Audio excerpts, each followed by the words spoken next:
Mga kapuso, isa ka power bank ang nagkalayo kag naglupok sa initial security screening checkpoint sa Roxas Airport subong nga adlaw.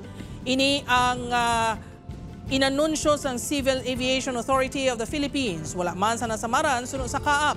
Natabo ang insidente alas 6:30 kaina sang aga. Ginpahayag nga na-detect ang 70,000 mAh nga power bank sa bagay sa isa ka babae nga pasahero nga padulong sa Manila.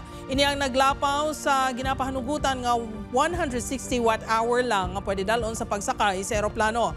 Una kuno nga ginapahayag sang pasahero nga ginpahanugutan ang power bank sa inbound flight pa Manila. Apang sang ulihi, nagpasugot ini nga i-turnover ang item sa iyaupod sa guwasang terminal. Samtang ini ang ginpatigayon gulpi nga nag-spark ang power bank sa inspection table. Gilayon man nga nagresponder ang airport security guard kag ginpatay ang kalayo gamit ang fire extinguisher. Pagkatapos ini, nalupok ang power bank.